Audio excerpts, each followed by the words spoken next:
Okay, so we're back, and today we're going to be boxing up this beautiful mini dress here for a customer on Depop. So I'm just going to walk you through my packaging process. So I've already done a lot of my quality control. If there's any stains, this has been washed, this has been scrubbed. So I know that it's in great condition to go already. So quality control is done. From this point, we're just gonna lint roll any pieces that we see. For the sake of time, I'm just gonna use tape that I've rolled up around my hand, and I'm just gonna go through like this and make sure I'm getting in all those pieces. And I just rotate the tape whenever I'm ready. I just do a typical fold, nothing too special, but just try to have the item in good condition as I'm wrapping it up.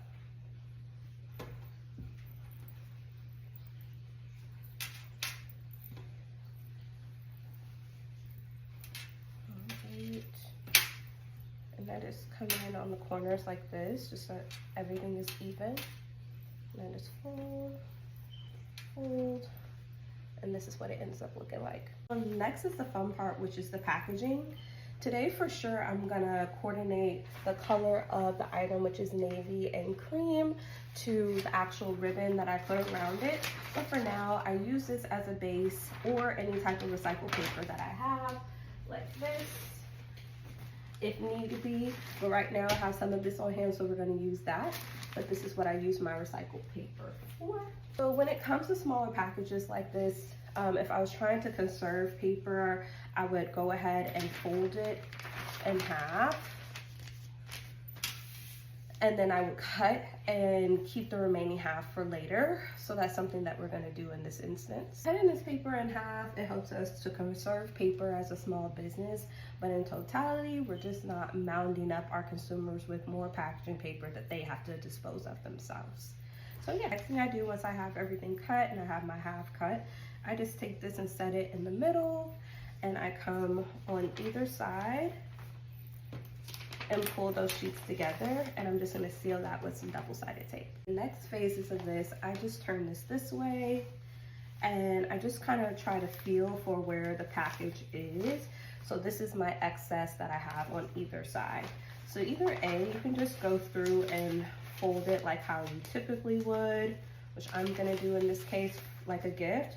And I just tuck my finger in there and then crease those sides. I'm gonna do this to the same side here. Then from there, I just tuck in any of my excess pieces or fold it underneath. You move the paper to match what it is that you need. So I just tuck it in like that and pull it forward. So again, that we have this nice tight point and it feels gift-like. Then I just take it, fold it underneath just like that, and the bottom piece and then the top piece. So I just tuck that a little bit further, and then I'll just pull this through. Some of the questions that I get when I'm gift wrapping is a lot of people feel like, you know, if you had a lot of orders, you wouldn't have time to gift wrap orders in this way. This is how it ends up looking out, by the way. But yeah, I've had a surplus of orders where I'm sending out 20 orders at a time, or it's been 3 packages at one time. But I always try to make sure that I'm treating each package special and it's getting that attention. So if I do get busy, I just try to create a standard wrap, which is kind of something I'm doing now. This isn't like my one-off creative type of thing. Anywho, now that we have this looking like this, everything is clear in the back.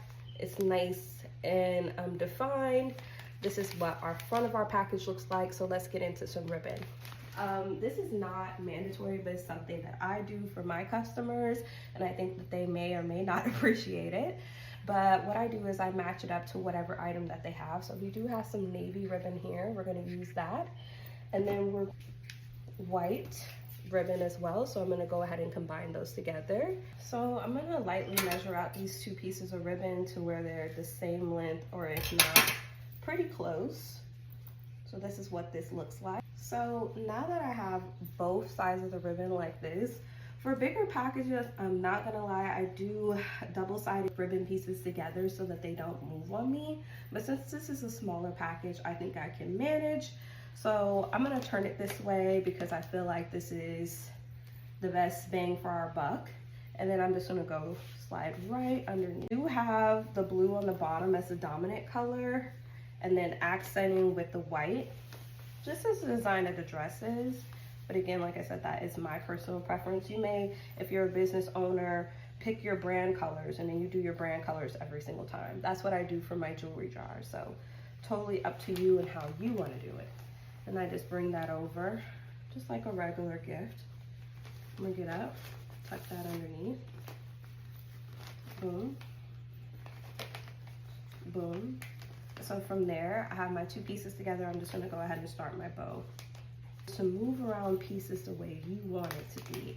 You don't have to let the paper or let the ribbon tell you what they're doing. You move and you conduct it in a way that works. Now this is how it's looking, and we have our long pieces there. So now I'm just gonna snip that. This is how I do it. I take a piece, or in this case, pieces, and I just pinch. I just pinch there. And that's gonna create an indentation. I come in just like this with my shears or my scissors, and I just go slow. Now that we have it completed, this is typically how it's looking.